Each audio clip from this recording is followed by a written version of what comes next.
खुशामदीद नाज़रीन, ईटीवी भारत की उर्दू नशरियात में आपका खैर मकदम है। इस वक्त हमारे साथ मौजूद हैं अरीबा। आप कह सकते हैं कि जो मुस्लिम तलबा हैं उनमें टॉप रैंक उन्होंने हासिल की है। 109 उनका रैंक है। जामिया मिलिया इस्लामिया के RCA से उन्होंने कोचिंग हासिल की है। अरीबा, आप सबसे पहले तो मुबारकबाद आपको। बहुत बहुत शुक्रिया आपका। किस तरह का मतलब ये सफ़र कैसा रहा? किस तरह से आपने प्लानिंग करके स्टडी की थी? क्या कुछ है हमारे पास? सफ़र बहुत ही प्यारा था, बहुत स्ट्रगल्स रहे हैं, पर आज मुझे समझ आ रहा है कि वो स्ट्रगल्स सारे वर्थ इट थे। और प्लानिंग, जैसा आपने बोला, स्ट्रैटेजी प्लानिंग बहुत ज़्यादा ज़रूरी है, चाहे वो प्रीलिम्स हो, मेंस हो, इंटरव्यू हो, क्योंकि सिलेबस इतना वास्ट है, चीज़ें इतनी आपको जानने के लिए हैं कि आपको बिना प्लानिंग नहीं हो पाएगा। हर एक दिन का प्लान होना चाहिए, हर एक वीक का प्लान होना चाहिए कि आपको टारगेट मेंटेन करते जाना है। और जब आपके टारगेट्स कंप्लीट होते हैं तो आपको मोटिवेशन आता जाता है और फिर जर्नी बहुत आसान हो जाती है। और अगर आप सिर्फ एंड का सोचेंगे कि आप IAS बन के ही निकलेंगे, पर आपके पहले कुछ प्लानिंग नहीं है, तो फिर वो कॉन्क्रीट नहीं हो पाता है। जामिया का कितना योगदान है आपकी इस कामयाबी के पीछे? जामिया का बहुत बड़ा योगदान है। मैं यहाँ पे इंटरव्यू प्रोसेस के लिए आई थी 2022 मार्च में। या मुझे इंटरव्यू में 193 मार्क्स आए हैं, जो कि बहुत ही अच्छे हैं। तो इसका मैं बहुत सारा क्रेडिट जामिया को देती हूँ, क्योंकि यहाँ पे क्या होता है, हम आपस में ग्रुप्स बनाते हैं। जो बच्चे ऑलरेडी इंटरव्यू कॉल है, उन्हें उनका मेंटल लेवल इतना हो जाता है कि वो डाइवर्स बैकग्राउंड से, हमें एक दूसरे को आइडियाज़ एक्सचेंज करते हैं, हम इन्फॉर्मेशन एक्सचेंज करते हैं, हम एक दूसरे की पर्सनैलिटी को डेवलप करने में उनकी मदद करते हैं। फिर दूसरा, हम जो ऑफिसर्स यहाँ से सिलेक्टेड हैं, वो डायरेक्टली हमारे कॉन्टैक्ट में आ जाते हैं, फॉर्मल इनफॉर्मल बोथ वेज़।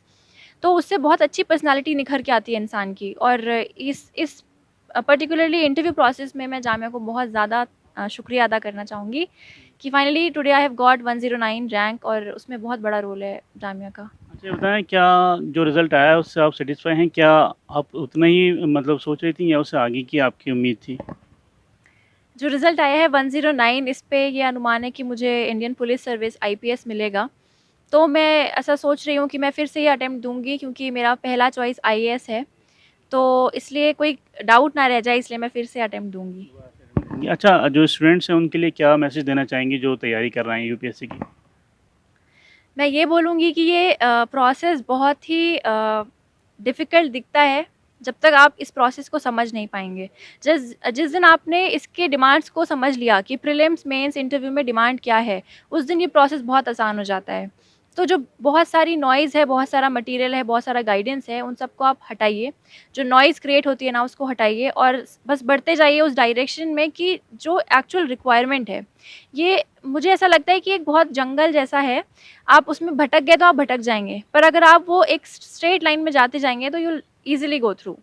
तो यही है कि अगर आप किसी स्टेज में अटके हुए हैं, समझिए एक बार को कि क्यों अटके हैं, क्या प्रॉब्लम रह गई है, और आप खुद से बेहतर कोई नहीं समझ पाएगा। अच्छा, आखिरी सवाल मेरा, क्या जैसे कहा जाता है कि 20 घंटे कम से कम आपको स्टडीज़ में देने हैं, तो क्या आपने भी उसी तरह का स्ट्रेटजी अपनाई थी? क्या आपने भी सबसे कट ऑफ कर लिया था? 20 घंटे वाला एक मिथ है, मुझे लगता है ऐसा ह्यूमनली पॉसिबल ही नहीं है, और देने की ज़रूरत भी नहीं है 20 घंटे, क्योंकि सिविल सर्वेंट्स भी इंसान ही हैं, उन्हें इंसान ही चाहिए। 20 घंटे वाला कुछ ऐसा मैटर नहीं है। बट ऑन एन एवरेज आपको 8 से 10 घंटे तो पढ़ने पड़ते हैं, क्योंकि इतना कुछ पढ़ना है डेली बेसिस पे कि आपको डेली के 8 से 10 घंटे लग जाते हैं। जब एग्ज़ाम करीब आता है तो कभी-कभी 14, 15, 16 घंटा भी हो जाता है, जब करीब आता है। तो पर ये है कि हमें इसको पूरी ज़िंदगी नहीं बना लेनी है, इस एग्ज़ाम को। ये हमारे एग्ज़ाम जो ज़िंदगी का एक बहुत ही बड़ा पार्ट है माना, बट पूरी ज़िंदगी यही नहीं है। तो हमेशा कॉन्टैक्ट में रहिए अपने दोस्तों से, अपनी फैमिली से, अपनी हॉबीज़ पे काम करिए। जैसे मेरी हॉबी है गार्डनिंग, तो मैं गार्डनिंग करती रही, इंडोर गार्डनिंग। उससे मुझे बहुत स्ट्रेस रिलीविंग होता था, बहुत अच्छा लगता था कि ठीक है, मैं बस एक ही चीज़ में इन्वॉल्व नहीं हूँ, और बैलेंस क्रिएट होता है। स्ट्रेस फ्री एनवायरनमेंट आपको बहुत ज़रूरी है। आगे फ्यूचर में हम आपको कहाँ देख इंशाल्लाह मैं एक अच्छी सिविल सर्वेंट बनूँगी इस कंट्री की, और जो प्रॉब्लम्स हैं, जो चीज़ें मैंने समझी हैं, specially primary education, primary health care, climate change की जो प्रॉब्लम है, उसमें मैं अपना पूरा योगदान दूँगी इंशाल्लाह। तो बहुत-बहुत शुक्रिया हमारे से बात करने के लिए। तो ये थी अरीबा, जिनका साफ कहना था कि जिस तरह से मिथ बनाया गया है 20 घंटे का, उस तरह से ज़रूरत नहीं है। लेकिन हाँ, स्ट्रेटजी अगर आप तालीम में आगे बढ़ती हैं तो आपको इसमें कामयाबी हासिल होगी है। ETV भारत के लिए दिल्ली से मोहम्मद राहिम।